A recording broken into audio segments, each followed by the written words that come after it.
요즘 넷땡릭스에서 굉장한 화제를 몰고 온 그 드라마 속 등장인물 중 강렬한 이미지의 전재준. 그는 드라마 전개상 아주 중요한 증상을 갖고 있는데요.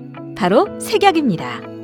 그래서 오늘은 서울대병원 강남센터와 함께 색약에 대해서 완벽히 파헤쳐보는 시간을 준비했습니다.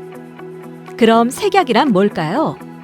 색약이란 적색, 녹색 또는 청색을 구별하는 능력이 일반인에 비해 상대적으로 부족한 시각장애인데요. 이처럼 색약이 있으면 해당하는 색깔을 잘못 식별하거나 더 어렵게 인식하는 경우가 있는데 그 색각 이상의 정도에 따라 색약과 색맹으로 구분합니다. 그렇다면 색약은 왜 생기는 걸까요? 우리 눈 속에는 원뿔세포라는 세포가 있습니다. 이 세포들은 빛이 눈 속으로 들어오면 자극을 받아 시각 신호를 만들어내는데 적색, 녹색, 청색 광선에 민감하게 반응하는 세 종류의 원뿔세포들이 적절히 반응하여 색깔을 구분할 수 있게 합니다. 이 원뿔세포 중에 어떤 종류의 세포에 문제가 생기느냐에 따라 색약의 종류가 적색약, 녹색약, 청색약으로 나뉘어집니다. 드라마 속 전재준은 적색과 녹색의 차이를 거의 느끼지 못하는 정록색약이죠. 색약의 가장 큰 원인은 선천성 유전입니다. 색각을 담당하는 유전자는 X 염색체에 존재하는데 여성의 경우 유전자가 XX 형태이므로 하나의 X 염색체만 정상이어도 색약이 되지 않습니다. 반면 남성은 유전자가 XY 형태이므로 X 염색체에 색약 유전자가 있으면 색약으로 태어납니다. 그래서 남성 색약 인구가 전체의 6에서 8%, 그에 반해 여성 색약은 0.5% 정도로 드뭅니다.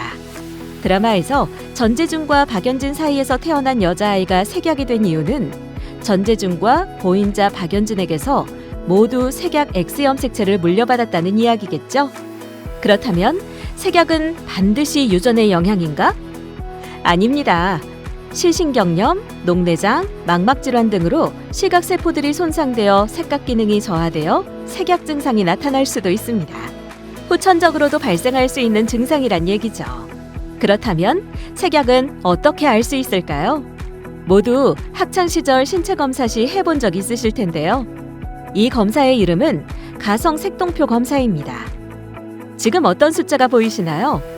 일반적인 경우 4로 보이지만 정록색약이 있는 경우에는 판단이 어렵습니다. 가성 색동표 검사는 쉽고 빠르게 색약을 검출할 수 있어 매우 유용하지만 모든 유형의 색약을 검출할 수는 없습니다. 만약 정확한 색약 진단이 필요하다면 안과에 방문하셔서 색각경 검사, 시야 검사, 안저 검사를 진행하는 것이 좋습니다. 색약이 있을 때 일상생활에서 겪는 대표적인 불편은 아마 신호등일 텐데요. 색약인들은 적색 신호와 녹색 신호의 색깔을 혼동하기 쉽습니다. 색약인들은 보통 불이 켜지는 위치와 신호등에 그려진 기호를 통해 구분을 합니다. 그렇다면 색약은 교정이 가능한 증상일까요? 어떻게 교정해야 할까요? 선천적 색약인 경우 아직까지 교정 말고는 뚜렷한 치료법은 없지만 후천적 색약은 원인 질환을 치료하면 호전될 수 있습니다. 치료 대신 불편을 해소할 방법으로는 색약인이 색을 구분해야 하는 상황에서 사용할 수 있는 특수 안경이나 특수 렌즈가 있습니다. 컴퓨터나 스마트폰, 게임 등에서 색약 모드를 지원하기도 합니다.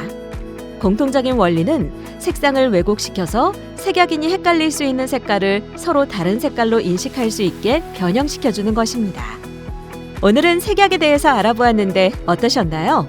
색약에 대해 많이 알게 되었죠? 색각 이상자가 교육과 안전 등 다방면에서 위험과 불편에 처하지 않도록 사회적 배려가 필요해 보입니다. 오늘 내용은 여기까지. 알고 보면 드라마도 더 재밌어지는 믿고 보는 건강정보. 다음 시간도 서울대학교 병원 강남센터와 함께해요.